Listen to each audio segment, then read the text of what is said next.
Ladies and gentlemen, brothers and sisters, friends, enemies and comrades, how you doing today? This is Fabrizio Bromano. I hope you're doing well. Are you? All right. Hey, breaking news. Juliana Cherera, one of the IEBC commissioners, just resigned this today. And this is causing brouhaha across the country. The second news, which is not news anymore, was yesterday. Raila Odinga came out and said that he will go on with the protests on the 7th and the 12th to protest, the removal of these 7 commissioners. And also, he claimed that he has overwhelming evidence of rigging in the last presidential elections. And he said he will name names, show people who did what and what, when, what. Okay? So we'll wait and see that. But here's the thing. Here's my take. But before I give my take, before I do anything, please, if you haven't subscribed, go ahead and hit that subscribe button. It will take you less than a second. Hit that subscribe button, like, share, comment. Tell me what you think. Let's have an interactive discussion on this. Tell me, exactly if you disagree, agree, and why, okay? All right, let's get into it. The whole thing with this Juliana Cherera issue is this. Yes, I am for an inquiry into what happened in the last elections. Let's investigate why, what, who. Let's get to the bottom of everything, okay? But the bigger issue to me is this. I feel strongly, and I've always advocated for Kenya to move away from electronic voting system. Electronic voting system is not, let me put it this way. It's prone to hacking. It's easy to hack. Kenya is not the only country that suffers from this. US did suffer from this.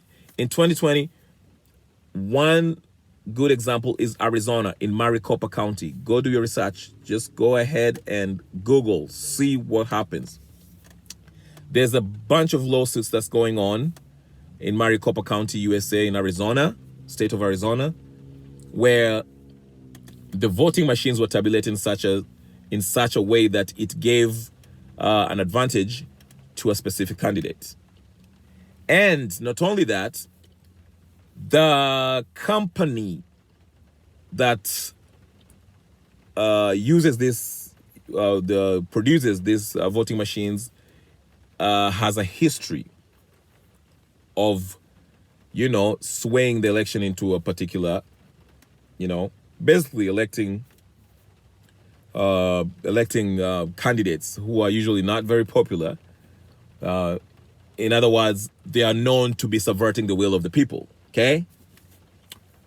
So, with that said, and ironically, that same company is also was involved in this last elections voting in Kenya.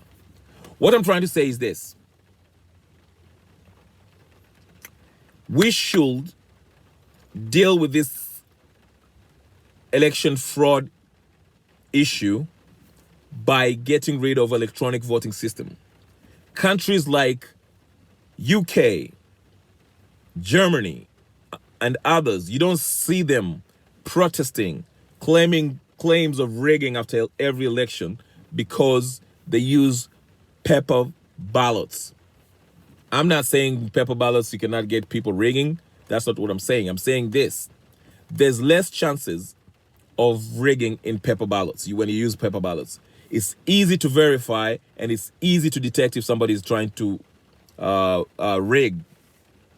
Okay? That's what I'm saying. So we should get back to that. So while we do all this investigation and all that good stuff and probably prosecute anyone who was trying to subvert the will of the people, that's a good thing. But in the long run, we should look at just getting out of this electronic voting system.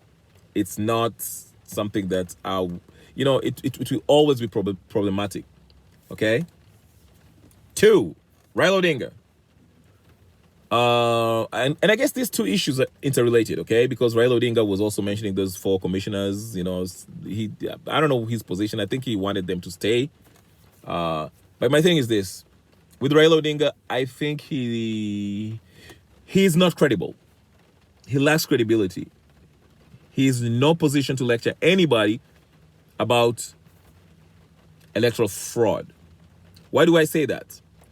While he might be right, there was foul play in the last election that happened, and he might prove us and tell us, give us all that overwhelming evidence that he has. The truth is this. What happened last time? When people protested, died, killed, jailed, maimed, forcefully exiled for doing this, what did you do, Raila? You turned your back and shook hands with the very person that committed these atrocities against the people. And once you joined hands with him, you forgot about electoral justice, justice for those who were killed, maimed, jailed, exiled. So what's your end game this time? Why should we go ahead and just go ahead and protest? Put our lives in danger? What's the difference this time? What's so different this time, Raila? What do you want us to do? You want us to get killed, maimed, jailed, forcefully exiled like last time?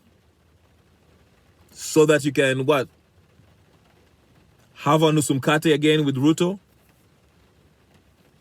Is that what this is all about? No, Raila, no. Retire. That's why I said in my previous video that whether Ruto rigged or not, yes, it might be a crime, but at least so far while he's in power, he's been following the rule of law. You, on the other hand, Raila, we trusted you, and you betrayed us. So to make it simple, Raila Odinga, I don't want to hear it. Shut up and retire. Subscribe, share, like. This is Fabrizio Bromano. I'll talk to you guys later. Peace.